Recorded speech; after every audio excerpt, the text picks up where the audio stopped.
আসসালামু আলাইকুম দর্শক, স্বাগত জানাচ্ছি বিডি সাদিয়া কুকিং স্টুডিওতে।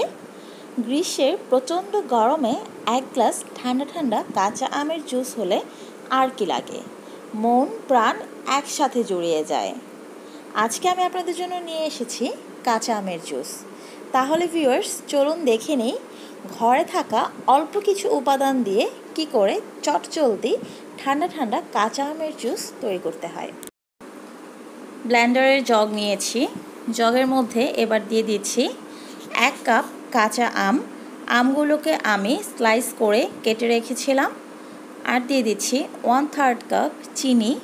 চিনিটা আপনারা আমের টকের উপর নির্ভর করে দেবেন। টক বেশি হলে চিনি একটু বাড়িয়ে দেবেন, আর টক কম হলে চিনিটা কমিয়েও দেওয়া যাবে। দিয়ে দিচ্ছি 8 থেকে 10টি ফ্রেশ পুদিনা পাতা। আপনারা পুদিনা পাতাটা একটু বুঝে দেবেন, কারণ পুদিনা পাতা বেশি হয়ে গেলে খুব একটা ভালো লাগবে না, আবার কম হলেও ফ্লেভারটা কম হয়ে যাবে। দিয়ে দিচ্ছি 1/2 টিস্পুন লেবুর রস, দিচ্ছি 1/2 চা চামচ বিট লবণ, সেই সাথে দিয়ে দিচ্ছি 1 চিমটি সাধারণ খাওয়ার লবণ। আমি এখানে যে উপাদানগুলো নিয়েছি এটা 2 গ্লাসের পরিমাপ করে, তবে আমি একসাথে 2 গ্লাস পানি দিয়ে দেব না, দিচ্ছি 1/2 গ্লাস পানি। কারণ 2 গ্লাস পানি দিয়ে দিলে আমটা ভালো করে মিহি হবে না। আমটা ভালো করে মিহি করে নেওয়ার জন্য দিয়ে দিয়েছি 1/2 গ্লাস পানি। আর 1/2 গ্লাস পানি দিয়ে আমি আম এবং অন্যান্য উপাদানগুলোকে ভালো করে একসাথে ব্লেন্ড করে নেব। আমার ব্লেন্ড করা হয়ে গেছে। আমি একটা চামচ দিয়ে খানিকটা উঠিয়ে দেখাচ্ছি যে আমার আমটা অনেকটাই কিন্তু মিহি হয়ে গিয়েছে, আপনারা নিশ্চয়ই দেখতে পাচ্ছেন। আর যেই কিছু দানা রয়ে গেছে সেটা পরবর্তীতে ব্লেন্ড করলে একেবারেই মিহি হয়ে যাবে। এবার আমি আমার বাকি 1.5 গ্লাস পানি দিয়ে দিচ্ছি। এবার পানিটা দিয়ে আমি আবারও খুব ভালো করে ব্লেন্ড করে নেব।